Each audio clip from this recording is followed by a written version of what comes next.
చూద్దాం. ఇక ఏపీ ప్రభుత్వం మరో కీలక నిర్ణయం తీసుకుంది. పిఎస్యు కార్పొరేషన్లు సొసైటీల ఉద్యోగులకు తీపి కబురు చెప్పింది.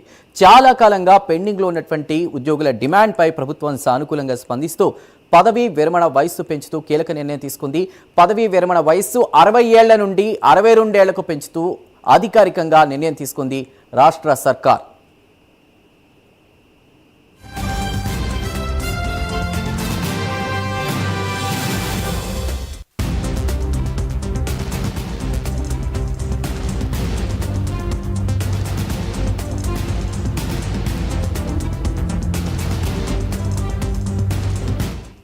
ఏపీ ప్రభుత్వం మరో కీలక నిర్ణయం తీసుకుంది. పిఎస్యు కార్పొరేషన్లు సొసైటీల ఉద్యోగులకు తీపి కబురు చెప్పింది. చాలా కాలంగా పెండింగ్లో ఉన్న ఉద్యోగుల డిమాండ్పై ప్రభుత్వం సానుకూలంగా స్పందిస్తూ పదవీ విరమణ వయస్సు పెంచుతూ కీలక నిర్ణయం తీసుకుంది. పదవీ విరమణ వయస్సు 60 ఏళ్ల నుండి 62 ఏళ్లకు పెంచుతూ అధికారికంగా నిర్ణయం తీసుకుంది రాష్ట్ర సర్కార్.